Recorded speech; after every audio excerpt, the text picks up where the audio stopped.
And Zillow is best known for helping people wherever they are in their real estate journey. If you're buying, you're selling, you're renting, blah, blah, blah. I drank the Kool-Aid. I totally believe it. It really is a great set of tools no matter what you're trying to do. But here's the great thing about Zillow. The thing that's a little bit of a secret about Zillow is that Zillow has a robust content marketing org within it. And that's where I work. That's where I manage a really amazing team of writers, editors, and video producers. And every day, our job is to fill in what I call the valleys. When you're in the peaks of home buying, like I said, buy, sell, rent, there are no better tools than Zillow. But when you're in those valleys, like you live somewhere, you're fine, you're nesting, you're doing whatever, the tools of Zillow are maybe not the thing you need. You need something else that inspires you, that amplifies your joy about the fact that you found the right paint color. Zillow is there for that as well. Those are the stories we tell. It's a little bit of a secret, really, a little too much of a secret, despite our best efforts. But I'll tell you more about that in a second. So here we go. When I wrote the description for this, I was clearly hungry. Lots of food metaphors, talking about the whole pig and French cookery and how to make the most of the ingredients that you have to create multiple dishes. But here's what we're going to talk about today. We're going to talk about COPE. We're going to explain what it is. We're going to explain why. Why does it matter? Why should you do it? Why should you even think about COPE? Then I just started to throw in letters. FOMO, fear of missing out. You'll see. How to cope. Little ICYMI.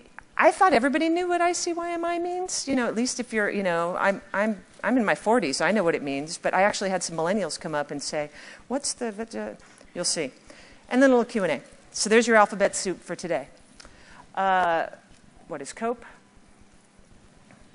COPE is not crazy old prospectors everywhere, though we had a lot of fun, my team and I, brainstorming about things COPE might mean. And I got Beardy Pete over here to be a silly reminder of the things that we do when we're coming up with ideas. What COPE really is the idea of create once, publish everywhere. A lot of people have used this phrase. I absolutely 1,000% do not claim credit for it in any way, shape, or form. What I can do is I can tell you about our use of COPE, the way that we've taken it and made it ours, and how you can do that as well.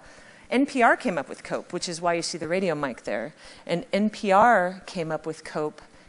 Really, it was related to the tools they were building. They built a CMS that enabled them to produce a story and have that story literally go out to multiple places. That was a new thing for them. And from the building of the CMS came this concept, which has also been expressed as code. Create once, distribute everywhere. I've seen create once, publish enthusiastically. Here's the point, though. The point is, for COPE, that you need a foundational asset.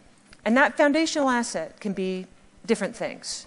It's often a blog post. It could be a video. And that foundational asset is expressed in multiple forms. So for us, and in general, these are the most common forms of COPE that I have seen: blog post, video, email, social, and syndication. How many of you are familiar with the concept of syndication? Okay. I'm going to talk about that a bunch. That's a big one for us. Zillow frequently uses syndication to amplify the impact of our work. I'll just say that creating it is only half the battle, but more on syndication in a minute. So here's what COPE looks like at Zillow. Just an example. As you can see here, this is a real estate agent standing in front of a very strange house in Seattle. We call it the Wedge of Cheese house. It was a spite house that was built in a very small space for reasons that are lost to time, but seem to involve a couple and a not so amicable breakup. One party in that couple ended up with a property that the other party thought they could do nothing with, and they made a house. They made a house that is less than 6 feet wide on one end, but from the front actually presents as kind of a normal house. So we heard about this. This is a great idea. Like, we're going to cope our off over this, right? We did a blog post. We did a video, which has been our most successful video of the year so far. Our friends in social created a Snapchat home tour. The agent was terrific. She was a star of our video. You could see she really got into it. And then at the bottom there is one of the syndication partners that picked up our story and ran it, Yahoo. And so that's just one example of the way that these kinds of things can play out across different channels. Let me tell you about Cope at Amazon. So I worked at Amazon for 8.5 years. And at Amazon, unlike Zillow, at Zillow I'm very, very fortunate. I'm in content marketing paradise. And by the way, I'm hiring. I'm in content marketing paradise with a team of 15 and growing. At Amazon, most of the time, it was usually just me making all the content. So they brought me on board in 2006 to work on what was then Amazon Instant, well, it was called digital video just at that point. It didn't really even have a name. We shared a floor with digital text, which became Kindle, digital music, which became the MP3 store. Prime wasn't really in the picture for us. We were just figuring out how to solve the problems of encoding and distributing video. And then me, a former journalist, was learning about merchandising. I had never said or used the word merchandising in a sentence as many times as I did at Amazon. And I pretty quickly realized I knew how to write stories, I knew how to curate content, I knew how to pick the episode of the week or the movie of the week and to help connect consumers with the content that they would most enjoy. I didn't really know how to put it out there, and so I had to become a publisher kind of unto myself. I learned how to send mass emails at Amazon, built the first social channels, started their Twitter, started an email newsletter that went out every week and grew to hundreds of thousands of people. Really kind of built out their merchandising and shopping experience, which don't tell them, but I didn't know jack about that, and they still let me do it. It was great. And did it across devices, so not just on the internet, but also on game consoles and all sorts of things. And I did it all by myself. I was surrounded by engineers who were fun to bounce ideas off of. And business people, super smart, taught me a ton. The guy who hired me then went on to create Amazon Studios, which if you've ever seen the show Transparent, and if you haven't, you should, that exists because of my former boss. So the lesson at Amazon as far as Cope was, I mean, I was just busy. I only had time to make so many things. If I was lucky enough to interview the cast of Big Bang Theory, which I was, believe me, I was not just going to let that be a single blog post. That was going to be an email. That was going to be a video. That was going to be tweets for days. That was going to be all these things. And coordinating all of this was easy because it was just me, myself, and I figuring it out and feeding the channels that needed to be fed. A lot of opportunities at Amazon that I think were missed. There were other editors like me within Amazon. The book editors are the most famous. They also had a movie and DVD team that created content similar to what I was doing, and other teams within Amazon creating content. We never really talked to each other.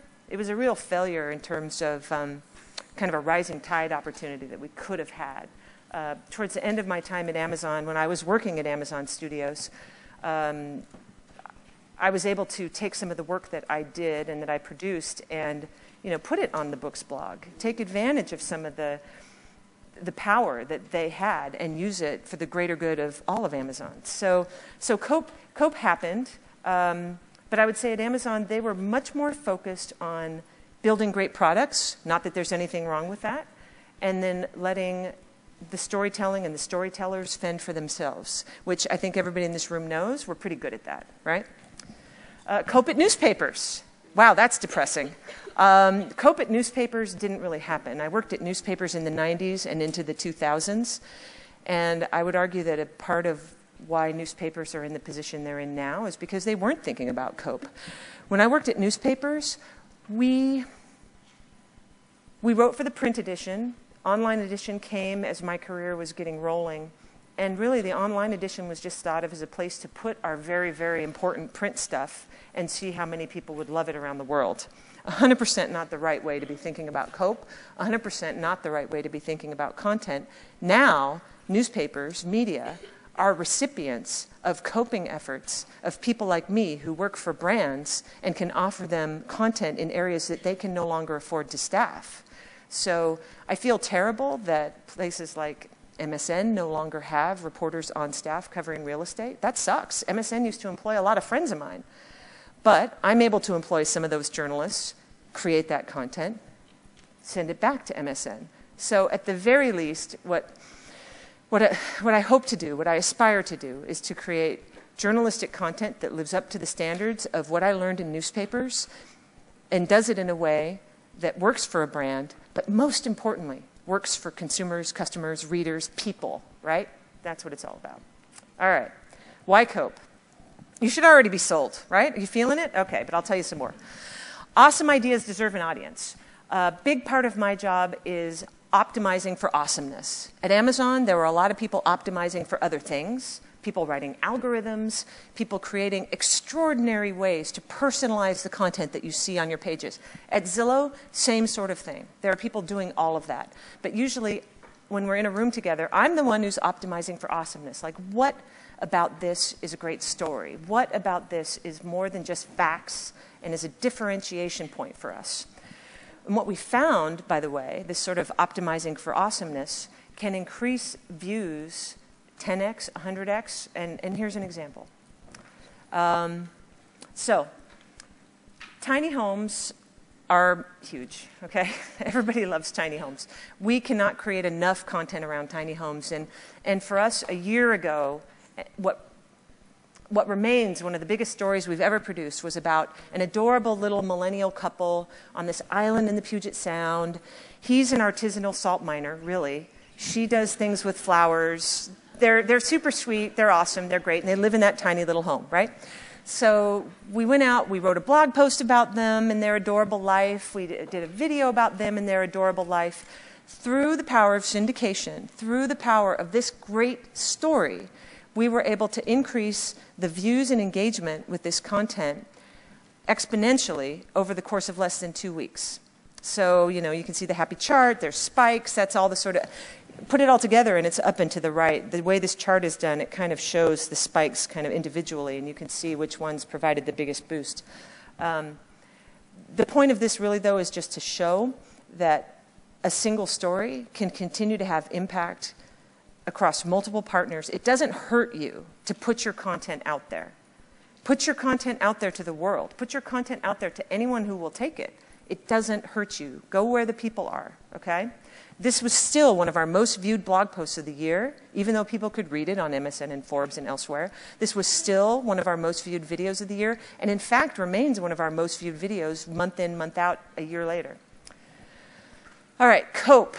Cope will save you time and money. Kind of. There's an asterisk there. And every time I put an asterisk on anything, I think about Roger Maris.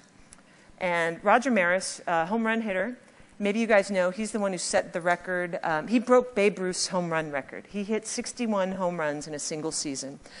And the commissioner of baseball at the time was super, super unhappy about this. Babe Ruth was his friend, Ford Frick, the commissioner's friend. And people said, Ford, like, what are you going to do when this Roger Maris guy breaks Babe Ruth's record? Roger Maris needed more than 154 games to do it. He needed a longer season to do it. So it was, in fact, a reporter, not the commissioner of baseball himself, who said, maybe you put an asterisk on it.